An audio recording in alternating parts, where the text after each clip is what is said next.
بسم اللہ الرحمن الرحیم، میرے چینل پہ خوش آمدید۔ آج ہم ڈاکٹر مارشل اور پروفیسر رابنس دونوں کی تعریفوں کا کمپیریزن کریں گے۔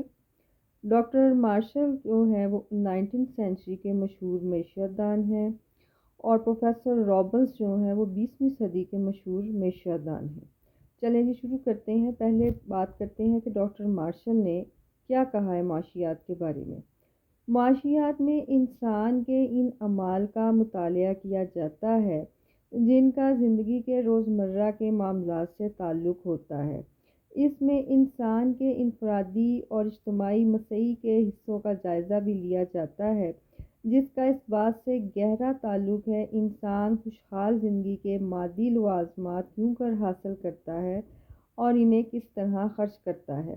بس ایک طرف یہ دولت کا علم ہے اور دوسری طرف انسانی زندگی کا ایک پہلو بھی۔ یہ تھے ڈاکٹر مارشل، جنہوں نے اپنی تعریف میں جو ایڈم اسمتھ کے بعد پیش کی، جس میں ایڈم اسمتھ کی تعریف میں کہا تھا کہ economics is the science of wealth کو بہت زیادہ کرٹیسائز کیا گیا، تو آپ نے اتنی وسیع تعریف دی، جامعہ دی، اور اس میں بیان کیا کہ معاشیات میں انسان کی ان کوششوں کا جائزہ لیا جاتا ہے جس میں ہم یہ روزمرہ کے معاملات میں دیکھتے ہیں کہ انسان مادی لوازمات کیوں حاصل کرتا ہے، آمدنی کیسے حاصل کرتا ہے، خرچ کیسے کرتا ہے۔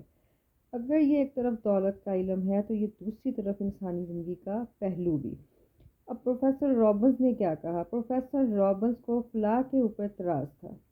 وہ فلاح کو بہت زیادہ کرٹیسائز کیا کہ رابنس نے فلاح کا ذکر بہت زیادہ کیا ہے، معاشیات کا تعلق فلاح سے نہیں ہے بلکہ معاشیات کا تعلق وسائل کی کمیابی سے ہے۔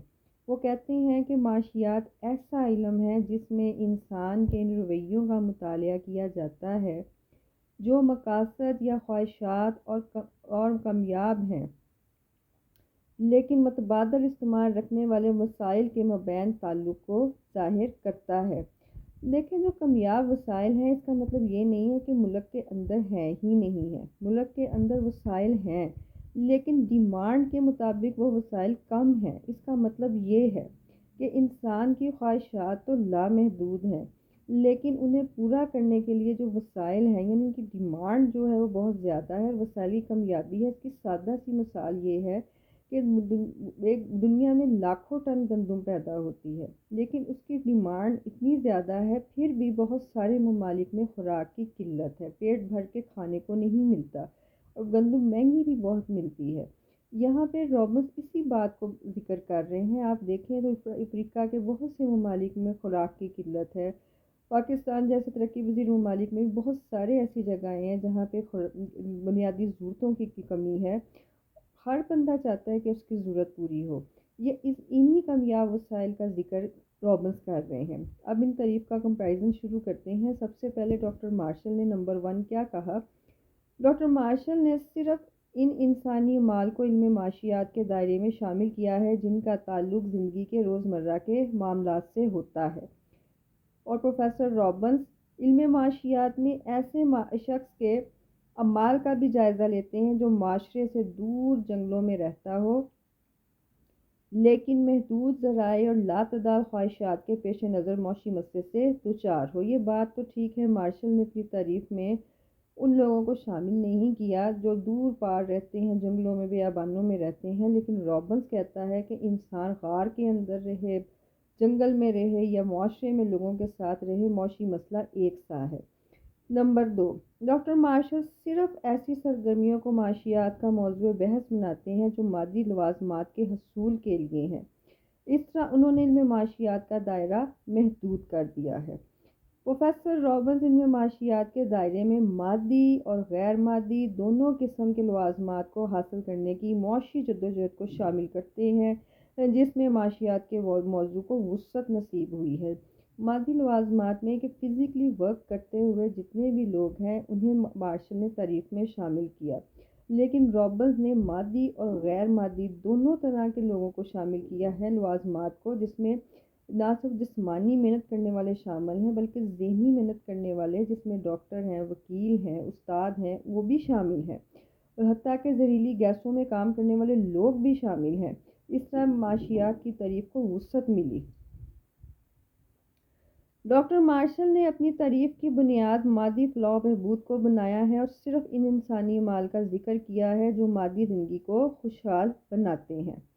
پروفیسر رابنز نے بے شمار خواہشات اور محدود ذرائع کے مابین ایک رشتہ قائم کرتے ہوئے علم معاشیات کے دائرۂ تحقیق کو وسعت بخشی ہے، جس سے قومی اور بین الاقوامی معاشی معاملات میں علم و معاشیات کا کردار وسیع بنیادوں پر اجاگر ہوا ہے۔ ہاں جی، انہوں نے اس چیز کو واضح کیا ہے کہ پوری دنیا جو ہے وہ اس مسئلے کے گرد گھوم رہی ہے کہ ملک کے اندر وسائل ذرائع جو ہیں پورے کرنے کی مقاصد خواہشات لوگوں کی وہ محدود ہیں اور انسان کی ضرورتیں بہت زیادہ ہیں۔ نمبر 4، ڈاکٹر مارشل کی تعریف سے یہ ثابت ہوتا ہے کہ یہ ایک معاشرتی علم ہے اور یہ تعریف علم برائے علم کی بجائے انسان کی فلاح و بہبود پر زور دیتی ہے۔ پروفیسر رابنز نے علم معاشیات کو ایک سائنس کا درجہ دیا ہے اور اسے غیر جانبدار علم کہتے ہوئے پسند اور ناپسند کے سوال سے بالاتر رکھا ہے۔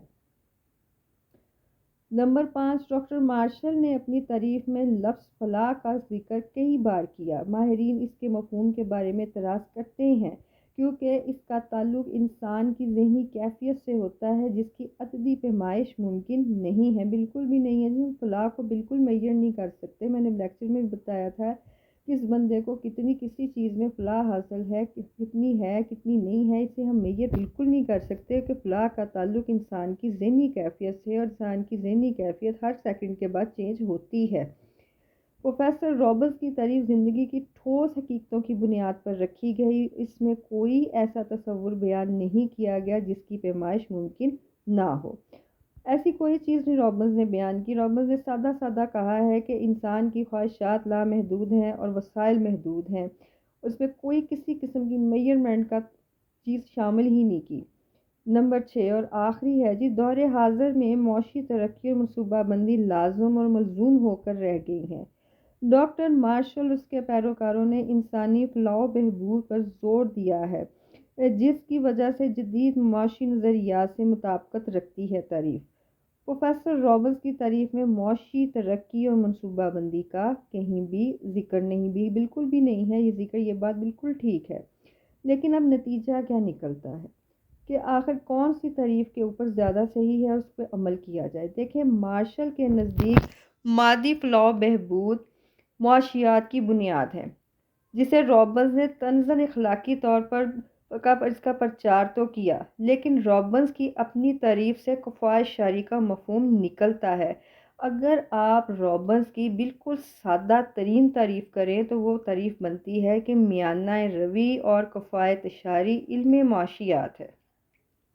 یہ وہی بات رابنز نے کی ہے جو دین اسلام میں کہی گئی ہے کہ کفایت شعری میانہ روی بہترین حکمت عملی ہے۔ ہر کام میں میانہ روی اختیار کی جائے تو انسان کو ہمیشہ کسی قسم کے مسئلے کا سامنا نہیں کرنا پڑتا۔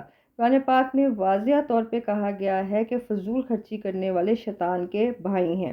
رابنز نے انہی خیالات کا اظہار معاشیات کی تعریف دے کے کیا ہے کہ انسان کو کفایت شعری اپنانی چاہیے، جتنے وسائل ہوں اسی کے اندر رہ کے اپنی خواہشات کو پوری کرنے کی کوشش کرنی چاہیے۔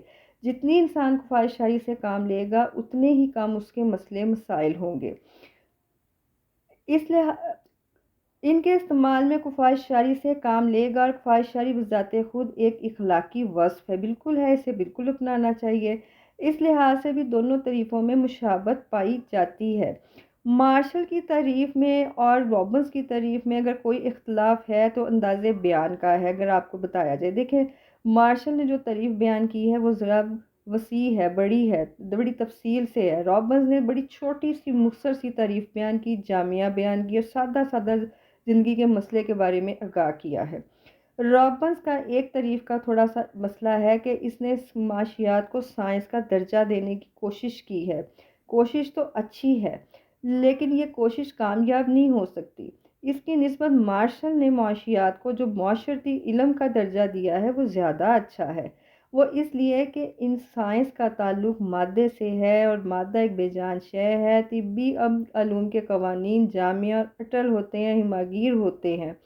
جبکہ معاشرے کے انسان کے رویے کے قوانین ہم ایک جیسے نہیں نکال سکتے، نہ ہی لے سکتے ہیں۔ معاشیات کا تعلق انسان کی ذہنی کیفیت سے ہے، جو کب چیز تبدیل ہو جائے اس کے بارے میں کچھ نہیں کہا جا سکتا۔ اس لیے معاشیات ایک معاشرتی علم تو ہو سکتا ہے، لیکن سائنٹیفک سبجیکٹ کا درجہ اسے دینا ذرا مشکل ہے۔